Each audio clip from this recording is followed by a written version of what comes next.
I repeat, I move to extend the period of contempt of Attorney Zulaika Lopez. Is there second to the motion? Mr. Chair, Congressman Margaret. thank you, Mr. Chair. Before an action may be taken by the committee, may I know how the totality of evidence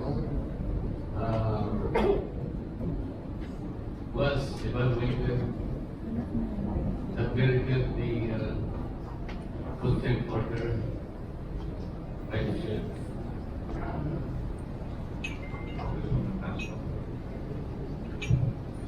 Mr. Chair, I'd like to Mr. Chair, may I answer? apprise the scores of Mr. Chair. So, That in the case so of you want an acknowledgement, this is a point of information, Mr. Chair. It's something that has to do with the rights Congressman of the liberty of people. In the court, in the case of Congress,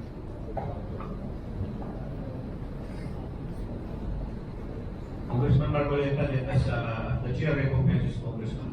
So, may I ask Mr. Please proceed, Chair? Congressman. Mr. Chair, may I ask the action of the committee first on my motion, Mr. Chair, before we We intervene? will rule on the motion first. Is there any second to the motion? Mr. Chair, may I begin, please? Duly seconded. Is there any objection? Mr. Chair, I once recognized earlier before any action may be taken by the court, by the chair. Why is it that I am not allowed to speak? Congressman Margoleta, there is a pending motion. We just acted. Yes, but before that motion can be taken up, because this is about the liberty of an individual. May I be heard? Yes, you will be heard, Congressman Margoleta, but we just acted on the motion. Now, Congresswoman Castro, please, could you please answer the query of Congressman Margoleta? I have not yet asked the question, Mr. Chair. Okay, I am trying to explain my point. Please continue, Congressman Margoleta. Because in the totality of evidence, as is stated by Honorable Castro, there is an existing case, Mr. Chair. Congress to Senate, GR number 257401, which says that the court ruled that the determination of whether a testimony was false or evasive requires an assessment of the totality of evidence presented to determine whether a witness speaks truthfully or merely trying to evade answering the question directly. So I am asking, Mr. Chair, how was the totality of evidence assessed, if ever it was assessed? Ano po yung pinagbatayan? I think we deserve to know how the assessment was made. This concerns the liberty of an individual. Under the Constitution, no one should be deprived of life, liberty, or property without due process of law. I think Attorney Lopez deserves to be heard. Ano po yung assessment na ginawa ng chair o ng committee? Kasi po, ang nabasa ko lang o nakita ko, Mr. Chair,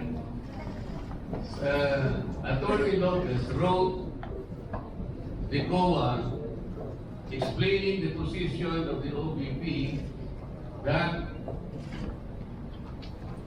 the audit observation memo is not conclusive, which means, Mr. Chair, Attorney Lopez is merely explaining the nature of an audit observation memo. If I were the lawyer of the OVP, I would have done the same, because I think the very nature of the AON, it is not final and executory. Why would the COA abdicate its mandate of auditing the transaction or the funds utilization of the OVP? Why would the committee, Mr. Chair, arrogate upon itself the very mandate and responsibility of the Commission on Audit? Article 9D, Section 2, Paragraph 1 of the 1987 Constitution, Mr. Chair. I will read. Commission on Audit shall have the power, authority, and the duty to examine, audit, and settle all accounts pertaining to the revenue and receipts of expenditures or uses of funds and property. Mr. Chair, this constitutional provision jives with Section 25, Paragraph 2 of Presidential Decree 1445 or the State Audit Code of the Philippines, which says, to develop and implement a comprehensive audit program that shall encompass an examination of financial transactions, accounts, and reports, including evaluation of compliance with applicable laws and regulations. Meaning to say, Mr. Chair, the mandate and authority to audit accounts on the expenses or expenditures of government is only the COA.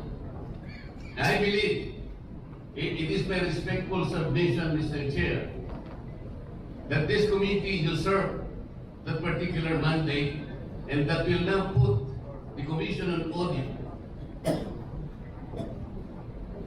positions in a compromise, Mr. Chair.